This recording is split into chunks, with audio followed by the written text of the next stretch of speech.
universitaires, sénégalaises, sénégalais, où que nous nous trouvons, et toutes disciplines confondues, avons décidé de nous unir au sein d'un groupe appelé le Collectif des universitaires pour la démocratie.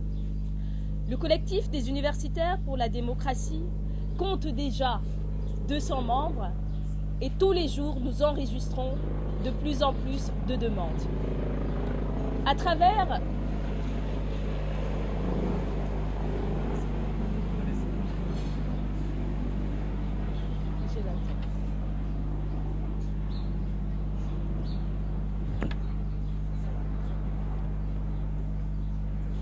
Et donc je disais qu'à travers le CUD, le Collectif des universitaires pour la démocratie, les universitaires que nous sommes, nous nous engageons résolument dans la lutte pour la restauration de la République en dénonçant une tentative de conservation du pouvoir par des voies antidémocratiques et anticonstitutionnelles qui vident de toute sa substance notre charte fondamentale, à savoir la Constitution. Le CUD rappelle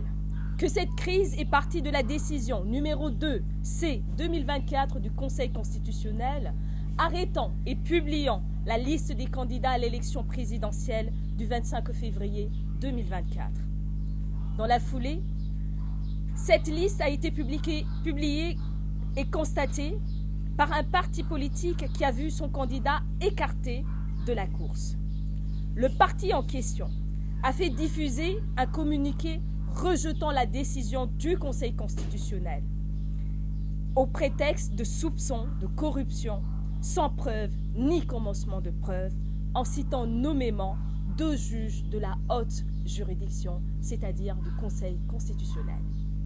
Le groupe parlementaire affilié à ce parti politique sollicite et obtient, avec le soutien de la majorité au pouvoir, bien entendu, la mise en place d'une commission d'enquête parlementaire en violation flagrante des dispositions de l'article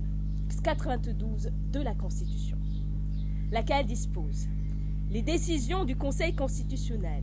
ne sont susceptibles d'aucun recours. Elles s'imposent au pouvoir public, à toutes les autorités administratives et juridictionnelles. Fin de citation. Au demeurant, sans rapport de la commission d'enquête, le président de la République décide en toute illégalité, et j'insiste en toute illégalité,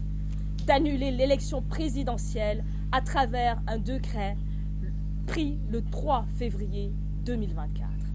Et alors même que la loi reportant les élections n'avait pas encore été votée, la dite loi reportant l'élection présidentielle du 25 février au 15 décembre 2024, à peu près 9 mois, prolongeant ainsi le mandat du président, et j'insiste encore là-dessus, prolongeant le mandat du président de la République, est votée par l'Assemblée nationale le 5 février 2024. Et ceci, insistons, sans débat, dans le fond et avec l'intervention des forces de sécurité qui ont évacué les députés de l'hémicycle. Cette loi allègrement contestée viole l'article 31 de la Constitution qui organise le cadre temporel de la tenue de l'élection présidentielle. D'abord, l'article 27 de la Constitution qui fixe la durée du mandat du président de la République à 5 ans. Ensuite, et enfin, l'article 103 de la Constitution qui prévoit une clause d'intangibilité concernant la durée et le nombre de mandats du président de la République, qui donc ne peuvent nullement faire l'objet d'une quelconque révision. Mesdames, Messieurs, le collectif des universitaires pour la démocratie dénonce cette forfaiture qui plonge notre pays dans une crise inédite et ruine nos acquis démocratiques, conquis de haute facture par plusieurs luttes de générations différentes de Sénégalaises et de Sénégalais. Les universitaires que nous sommes, nous nous engageons à mener la lutte aux côtés de toutes les forces vives de la nation et voulons saisir cette occasion pour appeler à la mise en place d'un front républicain regroupant tous les organismes investis dans le combat, société civile, cercles de réflexion, syndicats, ordres professionnels, etc. Les universitaires que nous sommes, Nous nous mettons à la disposition des initiatives pour fusionner toutes les forces engagées dans cette lutte cruciale pour cette République du Sénégal qui nous est chère. Parallèlement aux actions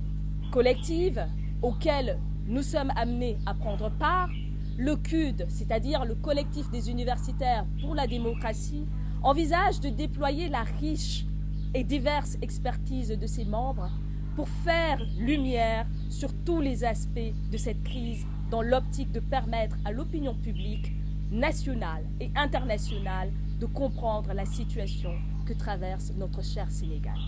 notre patrie et les graves enjeux, bien entendu, que celle-ci implique. Le CUD a mis en place, dès lors,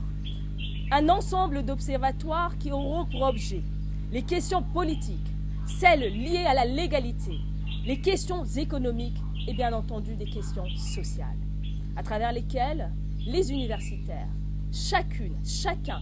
dans sa spécialité, produiront des contenus vidéo, radiophoniques, mais aussi des articles de presse, notamment en langue nationale. Le CUD a également mis sur pied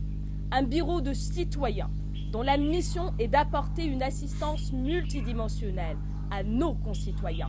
en difficulté dans ce contexte de crise dans lequel nous nous trouvons. In fine, le collectif des universitaires pour la démocratie exige principalement deux choses, dont la première est le respect du calendrier républicain et enfin la seconde est le départ du président de la République Macky Sall à la tête de ce pays dès le 3 avril prochain, comme le prévoit la Constitution, la Charte fondamentale.